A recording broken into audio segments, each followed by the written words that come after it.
Assalamualaikum warahmatullahi wabarakatuh. Salam SHMH, Sinau Hukum, Melek Hukum.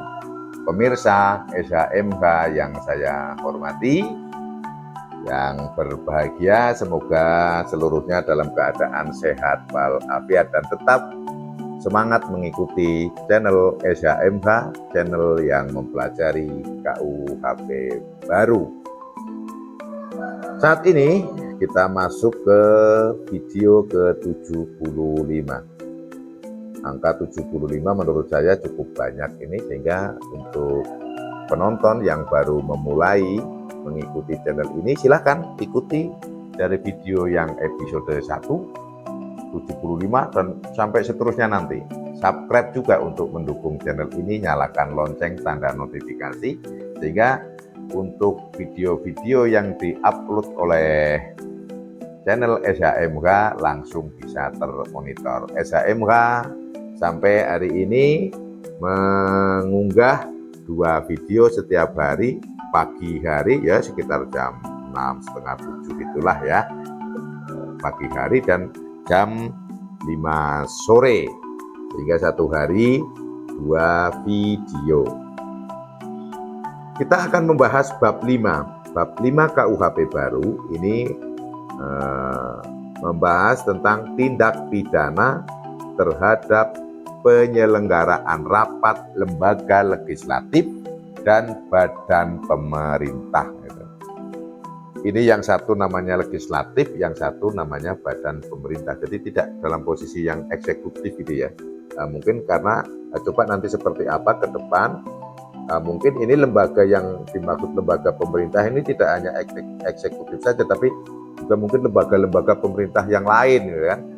Kan legislatif, eksekutif, yudikatif, ini yang satu lembaganya namanya pakai legislatif, yang satu namanya badan pemerintah. Tapi menurut saya tidak ada persoalan ini, itu hanya kata-kata saja yang kebiasaan dipakai gitu ya, bukan berarti memiliki makna yang lain. Eksekutif, eksekutor ya pemerintah kan, sama saja.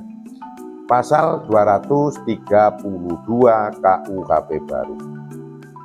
Setiap orang yang dengan kekerasan atau ancaman kekerasan membubarkan rapat lembaga legislatif dan atau badan pemerintah, atau memaksa lembaga dan atau badan tersebut agar mengambil atau tidak mengambil suatu keputusan, atau mengusir pimpinan atau anggota rapat tersebut, dipidana dengan pidana penjara paling lama 6 tahun.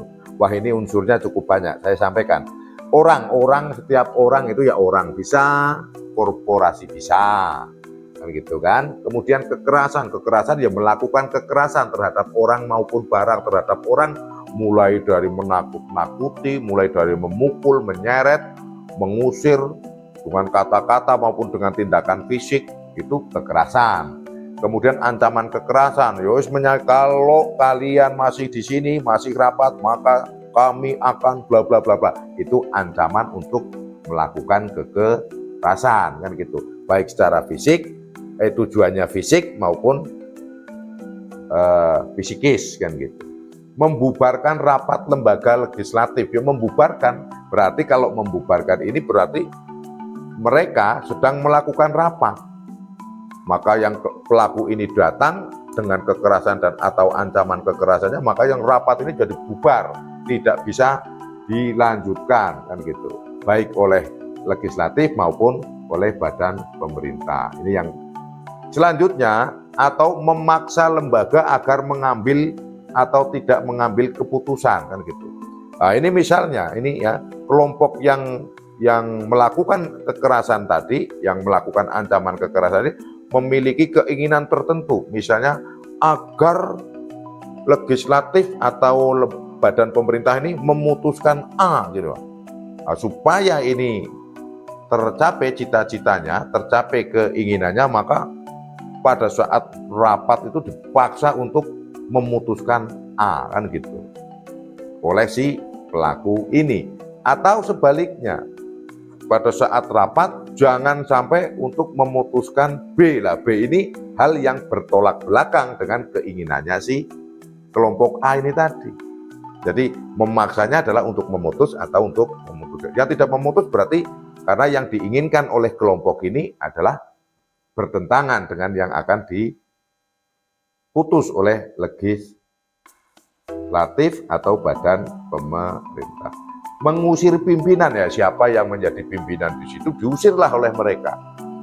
Atau anggota rapat tersebut, anggotanya juga diusir sehingga saudara selain dibubarkan, diusir sehingga tidak bisa meneruskan rapatnya. Nah, hal-hal seperti inilah yang bisa disebut dengan apa? Memaksakan kehendak, kan gitu. Sebagaimana telah saya sampaikan bahwa hukum kita itu adalah untuk mengatur warga masyarakat.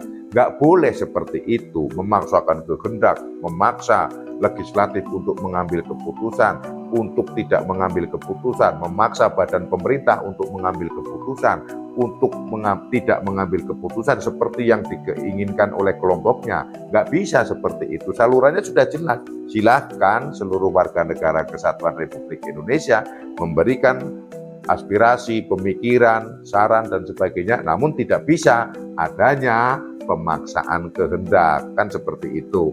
Asas kita adalah negara hukum, sehingga harus mengedepankan aturan hukum atau perundang-undangan yang berlaku.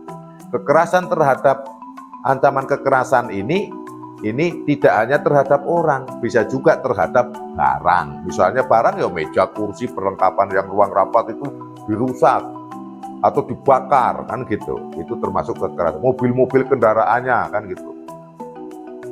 Gedungnya dibakar, itu kekerasan terhadap barang.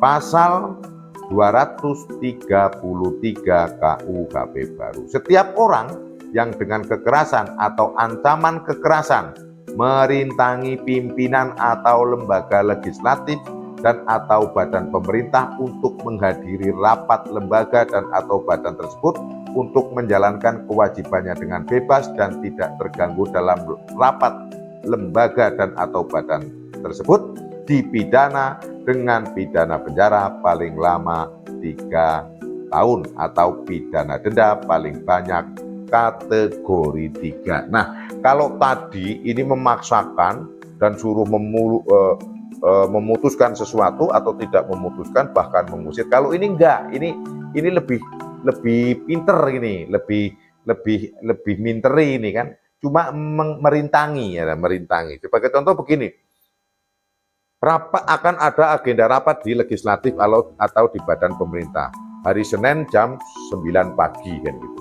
Nah, mereka ini yang kelompok-kelompok ini, pelaku ini, maka dia subuh itu sudah menduduki ruang rapat untuk duduk semua, penuh kursinya, ruangannya penuh oleh kelompok mereka. Ya tentunya kan nggak bisa rapat kalau keadaannya seperti itu kan. Ya dia tidak merusak pada saat itu kan, hanya tujuannya merintangi saja. Tapi posisinya kan membawa kekuatan, kalau jumlahnya banyak, sama saja itu posisinya sudah kekerasan. Kemudian kalau sampai terjadi juga merintanginya dengan mengancam, wah kalau Bapak masuk rapat, misalnya di luar nih, ini di luar, kalau Bapak tetap masuk ke ruang rapat, saya bakar gedung ini. Nah, ini merintangi ini kan, tapi masih di luar, ancamannya kekerasan. Kekerasan itu ada dua, kepada orang ataupun kepada barang, kan gitu. Nah, akhirnya karena kejadian seperti itu berakibat tidak bisa dijalankan oleh legislatif atau oleh badan pemerintah ini kewajibannya, nggak bisa. Yang harusnya rapat menjadi tidak rapat, yang harusnya datang ke kantor tidak bisa datang ke kantor, kantornya diduduki atau pada waktu mau masuk ke kantor dihadang. Nah, yang perlu saya sampaikan bahwa merintangi atau mencegah dalam hal ini, bahwa saat ini kita kan hidupnya di dua dunia. Dunia nyata yang hadir, datang, duduk, ketemu, ngumpul itu bisa di sebuah ruangan.